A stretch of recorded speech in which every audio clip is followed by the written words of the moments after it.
Doubtnut पर आप पाएं कोटा के बेस्ट और टॉप टीचर्स जैसे एनवी सर, जीबी सर, आकांक्षा मैम की फ्री वीडियो लेक्चर्स। आज ही डाउनलोड कीजिए डाउटनेट ऐप। हेलो एवरीवन, आज हम डिस्कस करेंगे आइडियल गैस और गैस लॉस। पहले हम बात कर रहे हैं आइडियल गैस की। तो नाम से क्या हमें समझ में आता है? आइडियल गैस यानी कि इसे हम परफेक्ट गैस भी कह सकते हैं। और परफेक्ट किस मायने में होती है? ये इस मायने में परफेक्ट होती है कि ये वो गैस है जो स्ट्रिक्टली कौन से ओबे करती है, वो गैस लॉज ओबे करती है। तो ये जो गैस है ये ओबे करती है गैस लॉज, जैसे कि Boyle's law, Charles law, Gay-Lussac's law जो कि प्रेशर लॉ होता है, एक्सेट्रा। और ये हर वैल्यू ऑफ टेम्परेचर और प्रेशर पे करती है। तो इसकी खास बात ये होती है परफेक्ट गैस या आइडियल गैस की कि हर value of temperature and pressure पे ये ओबे करती है गैस लॉज, जैसे कि बॉयल्स लॉ, चार्ल्स लॉ और गे-लुसाक्स लॉ। अब आइडियल गैस का तो हमारा ये डिस्क्रिप्शन रहा। इसी के साथ अब हम बात करेंगे लॉज की, जो गैस लॉज की। तो पहला जो लॉ हम डिस्कस करेंगे वो है हमारा बॉयल्स लॉ। कि बॉयल्स लॉ हमारा क्या होता है वो डिस्कस करेंगे। चलिए देखते हैं कि बॉयल्स लॉ में हमें क्या हमारा पूछा जाता है। बॉयल्स लॉ अब हमारा ये तब होता है, ये स्टेट किया जाता है कि अगर किसी गिवन मास के लिए एक आइडियल गैस के किसी कांस्टेंट टेम्परेचर यानी कि प्रोसेस क्या हो गया, आइसोथर्मल प्रोसेस पे जो हमारा वॉल्यूम रहता है वो इन्वर्सली प्रोपोर्शनल हो जाता है प्रेशर के, क्योंकि टेम्परेचर कांस्टेंट हो गया। तो यहाँ से जो हमारी इक्वेशन बनती है PV is equal to constant हो जाती है।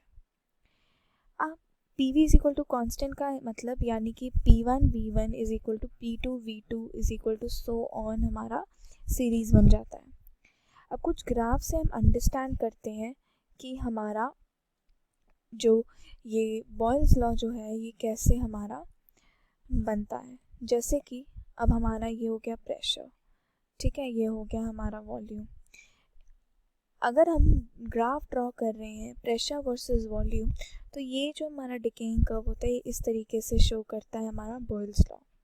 अब यहीं पे एक और ग्राफ अगर हम ले लें और यहाँ हम ले लें दोनों का लॉग, दोनों एक्सिस पे हम लॉग v ले लेंगे, तो ये कर्व हमारा कैसे हो जाएगा डिकेइंग, ये कांस्टेंट डिकेइंग कर्व इस तरीके से दिखेगा।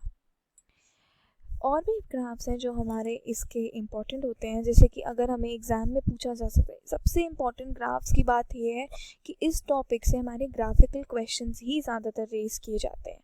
अगर P वर्सेस 1/v अगर हम ग्राफ ड्रॉ करते हैं तो ये एक स्ट्रेट लीनियर लाइन हो जाती है, और यहीं पे हमारा ये जो m मास की और टेम्परेचर की जो वैल्यू हम कांस्टेंट रखते हैं।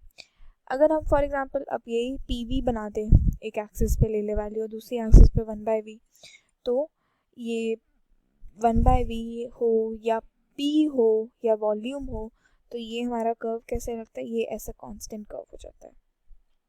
और अगर हम दोनों का इन्वर्स ले ले 1/p/1/v ले ले, तो ये हमारा इस तरीके से आएगा।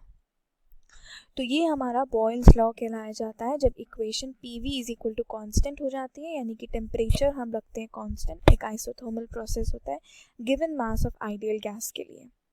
ये हमारा बॉयल लॉ हुआ। आगे बढ़ते हैं, आगे अब हम डिस्कस करेंगे चार्ल्स लॉ। चलिए चार्ल्स लॉ देखते हैं। चार्ल्स लॉ यानी कि अगर हमें से याद करना हो तो चार्ल्स लॉ से हम क्या सीखते हैं। चार्ल्स लॉ हमारा हो गया कि किसी given mass of ideal gas पे कांस्टेंट प्रेशर पे वॉल्यूम ऑफ गैस जो होती है वो डायरेक्टली किसके प्रोपोर्शनल हो जाती है, एब्सोल्यूट टेम्परेचर के। तो वॉल्यूम किसके प्रोपोर्शनल हो जाती है, टेम्परेचर के। तो V/T जो है वो क्या हो जाएगा हमारा कांस्टेंट, ठीक है। तो यानी कि ये जाएगा V1/T1 is equal to V2/T2 is equal to so on, हमारी सीरीज खुल जाएगी, ठीक है। तो अगर अब हम ग्राफ बनाएं तो ग्राफिकली हम क्या देखेंगे, यहाँ से ये हमारा वॉल्यूम, ठीक है, ये हमारा टेम्परेचर T, तो ये इस तरीके से हमारा लीनियर कर्व बन जाएगा, और ये हमारा v और ये हमारा t, तो यहाँ से ये हमारी स्ट्रेट लाइन बन जाएगी इस तरीके से, ये हो जाएगा v0। अब यहीं पे अगर अब हमारी सिचुएशन v/t ग्राफ देखें, तो v/t ग्राफ में और एक्सिस पे हम v रखें, वॉल्यूम या टेम्परेचर रखें, तो इस तरीके से आएगा हमारा। इन्वर्स ले ले अगर हम टेम्परेचर का 1/t ले ले मतलब, और v ले ले, तो इस तरीके से हमारा आएगा। तो ये हमारे कुछ ग्राफिकल वैल्यूज़ हो गए चार्ल्स लॉ के लिए, कि जैसे कि हमने बॉयल्स लॉ में किए थे। और ये ग्राफ्स काफ़ी हमारे इम्पोर्टेंस होल्ड करते हैं, क्योंकि एग्ज़ाम में जब इस टॉपिक से ग्राफिकल आते हैं ना, तो इंटरप्रिटेशन क्वेश्चंस बहुत ज़्यादा पूछे जाते हैं। इंटरप्रिटेशन क्वेश्चंस कैसे कि अब ग्राफ आपको गिवन है, दो डिफरेंट आपको मटेरियल का दे दिया या पॉइंट्स का दे दिया, टेम्परेचर डिफरेंट पॉइंट्स पे बना के दे दिया, तो एनालिसिस करो। तो ऐसे क्वेश्चंस के लिए ग्राफिकल हमें पता होना बहुत ज़रूरी है। इसके बाद हम डिस्कस करेंगे गे-ल्यूसैक्स लॉ, यानी कि जिसको हम क्या कहते हैं, प्रेशर लॉ। तो प्रेशर लॉ ये स्टेट करता है कि प्रेशर P जो है वो डायरेक्टली प्रोपोर्शनल रहता है T के, यानी कि कांस्टेंट वॉल्यूम पे। तो P/T जो है वो हमारा क्या हो गया, कांस्टेंट। ठीक है, अब यहीं पे अगर हम ग्राफ ड्रॉ करें तो P और अगर हम T ले लें, तो ये इस तरीके से हमारा ग्राफ्स बनते हैं। यहाँ पे ये हमारा P/T हो गया, और यही हमारा ये हो जाएगा T। या अगर हम P ले लें इधर, तो कोई सा भी अगर हम कोई वैल्यू ले लें P और T, ये P/T हो गया, यहाँ हमारा ही और P या T किसी के वर्जन में, तो इस तरीके से हमारा ग्राफ दिखेगा। तो ये हमारा गे-ल्यूसैक लॉ यानी कि प्रेशर लॉ कहलाता है, जब प्रेशर जो है डायरेक्टली प्रोपोर्शनल हो जाए टेम्परेचर के। अब हम बात करेंगे यहाँ पे, जब हम डिस्कस कर ही रहे हैं, तो अब हम बात करेंगे जो हमारा टॉपिक है, आइडियल गैस इक्वेशन क्या होती है। आइडियल गैस इक्वेशन उस मॉलिक्यूल्स के लिए होती है जो फ्री होते हैं इंटरमॉलिक्यूलर अट्रैक्शन से और ओबे करते हैं क्या, गैस लॉ, सब value of temperature and pressure पे। ये हमारा जो कंबाइंड इफेक्ट है, जो तीनों लॉ जो हमारे प्रेजेंट है, तो PV जो है वो हमारा क्या हो जाता है, nRT, यानी कि M/M_R_T। ये हमारा आइडियल गैस इक्वेशन कहलाई जाती है। तो ये था हमारा आज का आइडियल गैस इक्वेशन और आइडियल गैस के बारे में डिस्कशन और गैस लॉस के बारे में। ऐसे ही आगे आपको चैप्टर वाइज टॉपिक्स हमारे दिखेंगे, जो कि कई बार पूरा चैप्टर पढ़ाने में क्लियर नहीं होते, बट ऐसे शॉर्ट टॉपिक्स के थ्रू वो ज़्यादा बेहतर तरीके से क्लियर हो पाएंगे। चलिए फिर इसके अब हम कुछ क्वेश्चंस प्रैक्टिस करते हैं, तो ज़्यादा आइडिया लग जाएगा। क्वेश्चन में अब हमें दिया है, फिगर है ग्राफ की प्रेशर की, जो प्रेशर वर्सेस डेंसिटी हमारा इस ग्राफ में एक आइडियल गैस के शो कर रही है, दो टेम्परेचर T1 और T2 पे। ठीक है, इस तरीके से। अब हमें बताना है कि टेम्परेचर कैसे वैरी करेगा। तो अभी हमने रिवाइज़ किया था कि जो आइडियल गैस इक्वेशन होती है वो क्या होती है, PV = nRT, जिसको हम क्या लिख सकते हैं, PV = M/M_R_T। यानी कि इसको और हम एनालाइज करें तो P = ऐसे हम कैसे लिख सकते हैं, ये M/V/RT/M, इस तरीके से इसको रीडिफाइन कर सकते हैं इक्वेशन को। अब ये तो अब हमारा इस तरीके से स्लोप हो गया है जो हमने बनाया हुआ है। तो इसको अगर हम बाहर ले ले तो हम क्या लिख सकते हैं कि P ये क्या हमारा शो कर रहा है, ये जो ग्राफ है हमारा वो हमारा क्या शो कर रहा है, ये P M/V जो है ये हमारा रो हो गया, volume mass by volume rho density होता है, तो ये हो गया RT, यानी कि P जो है डायरेक्टली प्रोपोर्शनल हो गया टेम्परेचर के, ऐसे लिख सकते हैं हम। तो यहाँ से हम क्या देखेंगे कि ये हमारा इसका फाइंडिंग होगी। तो अगर हम ग्राफ पे अपने वापस जाएं ग्राफ पे, तो ग्राफ पे हम क्या देखेंगे, ग्राफ में हमें दिया है T1 और T2। तो कोई किसी कांस्टेंट डेंसिटी पॉइंट पे क्या है, एक तो आप अपना प्रेशर ऐसे करके कैलकुलेट कर लीजिए। ये P1 हो गया, ठीक है, और यहाँ पे कहीं पे ये जो पॉइंट है ये हमारा हो गया P2, ठीक है, ये पॉइंट हो गया, ये पॉइंट हो गया। तो हम क्या देखेंगे कि P1 जो है ग्रेटर देन P2 है, तो इस रिलेशन से हमने क्या फाइंड किया, हमारा जो T1 जो है वो क्या हो जाएगा फिर ग्रेटर देन T2, तो ऑप्शन 1 जो है वो करेक्ट आंसर हो गया इस केस में। थैंक क्वेश्चन में दिया है अब हमें कि प्रेशर है टायर का जो इनसाइड है वो इतना है 4 atm 27 डिग्री सेल्सियस पे। अगर टायर बर्स्ट करता है सडनली तो उसका फाइनल टेम्परेचर कितना होगा वो हमें कैलकुलेट करना है।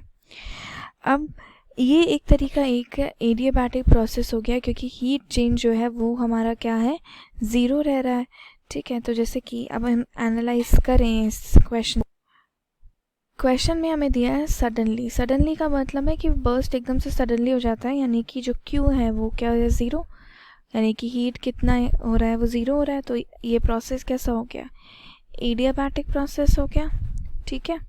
एडियाबैटिक प्रोसेस हमें ये देता है कि PV जो गामा होता है वो कांस्टेंट रहता है वैल्यू के, ठीक है, ये हमारा फॉर्मूला होता है। पर इसको अगर हमें टेम्परेचर के फॉर्म में रखें तो ये इक्वेशन कैसे हो जाएगी, P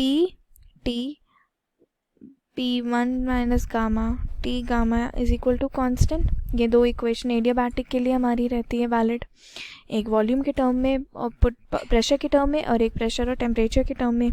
तो यहाँ पे हमें टेम्परेचर की बात करें और प्रेशर की, तो हम इक्वेशन ये वाली यूज़ करेंगे।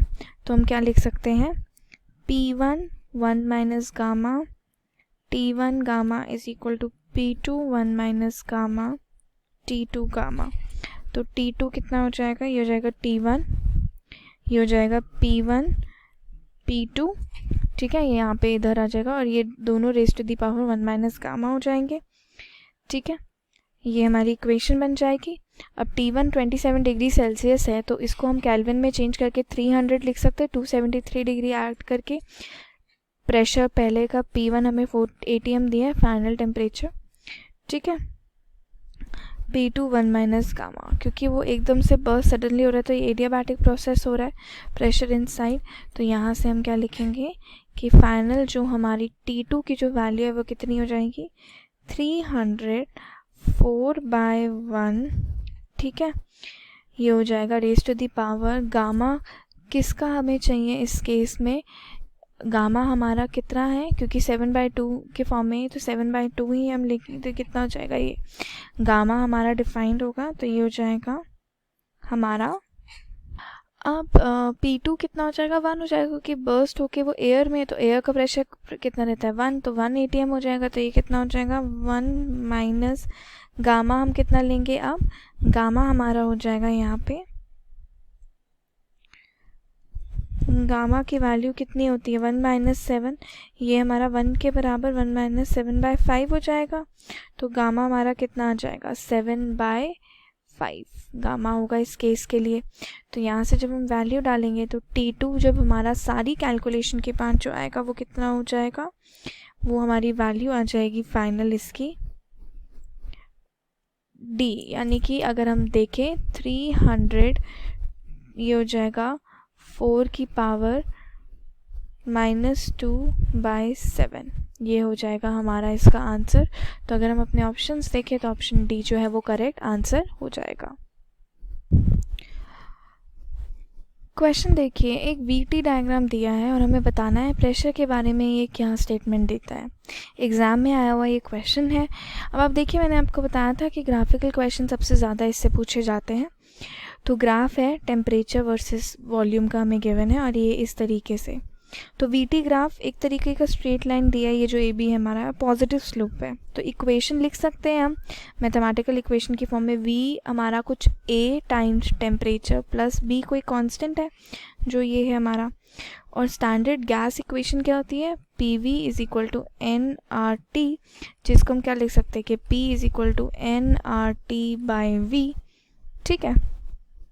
अब यहाँ से हम V की अगर हम वैल्यू देखें तो इसको इस तरीके से कर सकते हैं, V की वैल्यू हम डाल सकते हैं यहाँ पे। तो ये हमारी इक्वेशन कैसी हो जाएगी, हमारी फाइनल इक्वेशन जो है V की आ जाएगी इधर चेंज करके कि P हमारा हो जाएगा R T by A T plus B, यानी कि ये हो जाएगा R by A plus B by T. ठीक है, ये इसकी इक्वल आ जाएगा। यहाँ से ये वैल्यू हमारी इस तरीके से, तो ये हमारा इक्वेशन बन गया। अगर हम देखें तो वॉल्यूम की अगर हम यहाँ डालेंगे तो ये हमारा नीचे, ये वॉल्यूम, ये वैल्यू जो है ये हमारी नीचे आएगी, ऊपर ए प्लस बी इस तरीके से आएगी। ठीक है, तो यहाँ से ये हमारा अगर टेम्परेचर हम बाहर ले लें तो ये बी बाई टी के फॉर्म में इस तरीके से आ जाएगा। अब हमें पता है कि टेम्परेचर जो इसका है इस पॉइंट का वो ज़्यादा रहेगा, इसको हम 2 ले लेते हैं, इसको हम 1 ले लेते हैं, तो T2 जो है वो ज़्यादा है T1 से, तो हम इसलिए क्या लिख सकते हैं कि P2 जो है वो ज़्यादा होगा P1 से। ठीक है, तो जो हमारा ऑप्शन 1 है वो क्या हो गया इसमें केस में करेक्ट आंसर हो गया, क्योंकि हम एनालाइज करें तो इन्वर्सली टेम्परेचर है, यानी कि जब T2 ज़्यादा है और क्योंकि प्रेशर और जो टेम्परेचर आया वो इन्वर्सली प्रोपोर्शनल आया, तो T1 ज़्यादा हो जाएगा, P1 कम हो जाएगा। क्योंकि यहाँ हमने क्या देखा था कि T2 जो था वो हमारा डायरेक्टली प्रोपोर्शनल आ रहा था और टेम्परेचर हम यहाँ से कॉमन आउट ले रहे थे, तो ये हमारा जो है इस तरीके से हमारी वैल्यू आ गई। ठीक है, तो ये हमारा जो फाइनल जो आंसर हुआ उसको हम ऐसे भी लिख सकते हैं कि P1 कम हो जाएगा P2 से, तो ऑप्शन 1 जो है वो हमारा करेक्ट आंसर हो गया। तो ये था हमारा आइडियल गैस इक्वेशन और गैस लॉस।